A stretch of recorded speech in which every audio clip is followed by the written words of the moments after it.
Musa mengangkat tongkatnya tinggi ke langit, memejamkan mata, dan berseru, "Tuhanku tidak akan meninggalkan kita." Saat tongkat itu menyentuh air, langit bergemuruh, dan lautan mulai terbelah. Assalamualaikum warahmatullahi wabarakatuh. Ada kalanya hidup membawa kita ke titik terjepit. Di depan, laut luas yang tak mungkin diseberangi. Di belakang, kejaran musuh yang siap menghancurkan. Namun di saat itulah, Allah menunjukkan jalannya.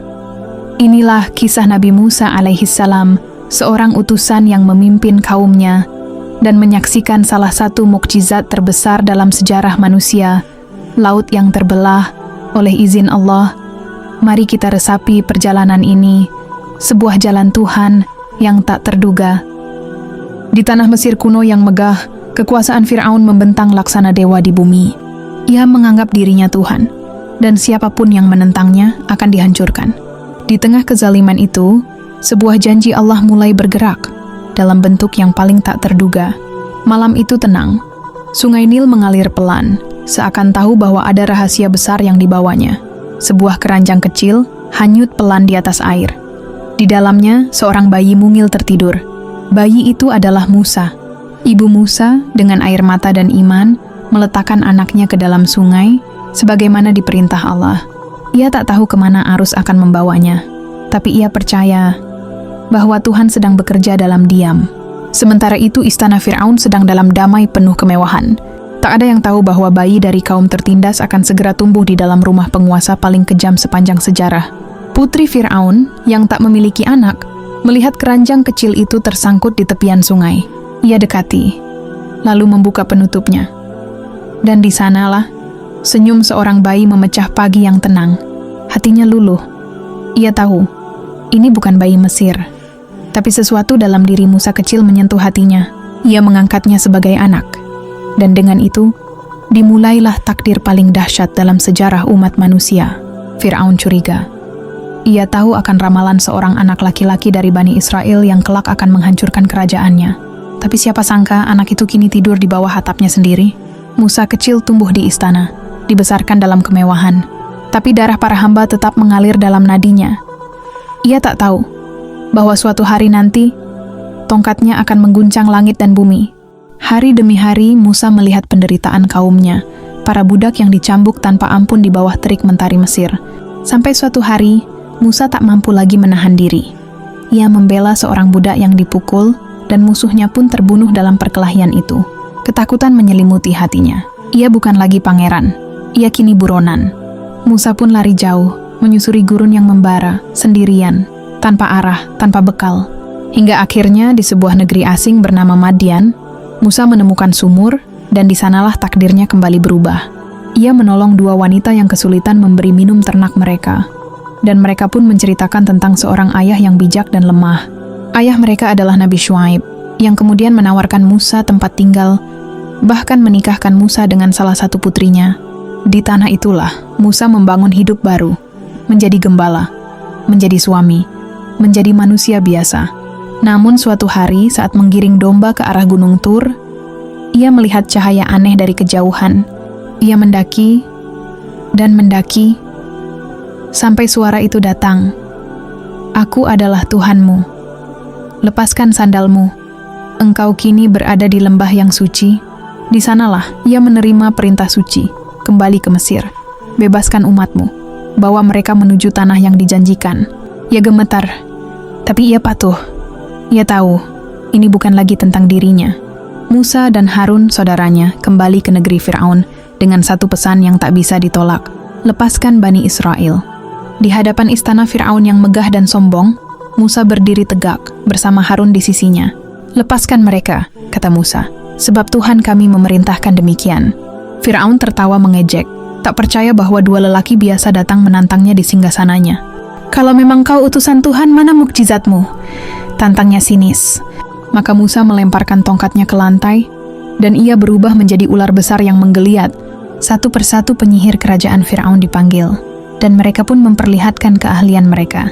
Namun ular Musa menelan ular-ular sihir itu satu persatu, dan seluruh ruangan pun terdiam.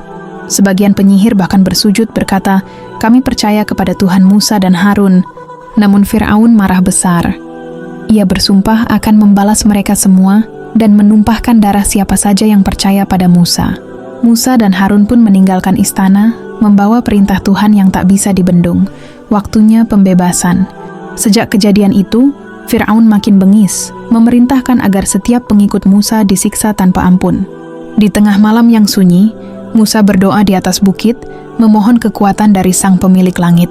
Tuhan menjawab doanya, "Bawalah kaumku keluar dari negeri ini, dan aku akan bersamamu."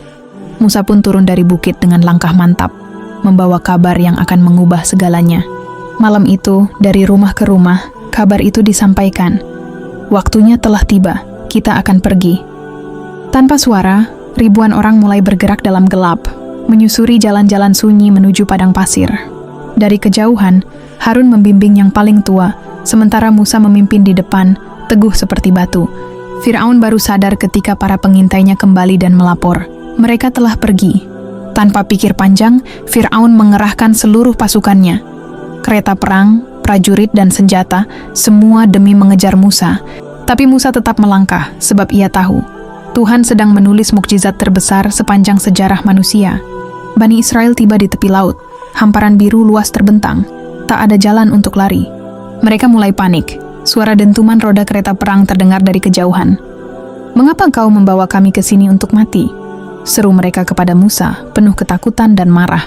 Musa mengangkat tongkatnya tinggi ke langit, memejamkan mata, dan berseru, "Tuhanku tidak akan meninggalkan kita." Saat tongkat itu menyentuh air, langit bergemuruh, dan lautan mulai terbelah. Angin kencang meniup pasir ke segala arah, membelah dua dinding air yang kokoh seperti tembok. Musa berbalik pada kaumnya dan berteriak, "Ikuti aku, jalan telah terbuka."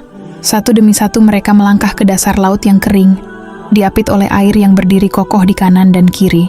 Dari belakang, pasukan Fir'aun semakin dekat, derap kaki kuda dan roda kereta mengguncang bumi. Namun Musa tetap melangkah tanpa ragu, sebab ia tahu, keajaiban Tuhan takkan berhenti di sini. Sementara di kejauhan, Fir'aun melihat itu semua dari atas keretanya. Mata melotot tak percaya, mulut terbuka, tapi hatinya terbakar oleh satu kata, dendam. Fir'aun memandang jalan yang terbelah itu bukan sebagai mukjizat, tapi sebagai tantangan atas kekuasaannya. "Kejar mereka!" teriaknya, dan pasukan pun melaju. Derap kaki kuda mengguncang bumi, roda-roda kereta berderit liar. Barisan pasukan memasuki jalan yang basah dan berangin itu, tak peduli bahwa yang mereka kejar bukan sekadar manusia, melainkan kehendak Tuhan. Dinding air di kiri kanan gemuruh seperti suara amarah yang belum dilepaskan. Mereka berjalan di ambang murka langit. Musa sudah hampir mencapai sisi lain, tapi ia berhenti sejenak, menatap ke belakang dengan tatapan penuh luka dan peringatan. Harun berlari menghampirinya, berkata, "Kita harus cepat, mereka sudah di tengah." Musa mengangguk, lalu mengangkat tongkatnya sekali lagi. Kali ini bukan untuk membuka, tapi untuk menutup. Langit menjadi kelam, awan bergulung seperti gelombang langit. Alam pun tahu bahwa waktunya telah tiba. Di tengah laut, para tentara mulai ragu. Langkah mereka melambat. Suara-suara bingung bergema di sepanjang lorong air yang seakan hidup. Tapi Fir'aun dengan mata membara berteriak lebih keras lagi. "Maju, jangan takut pada air. Tak ada Tuhan selain aku."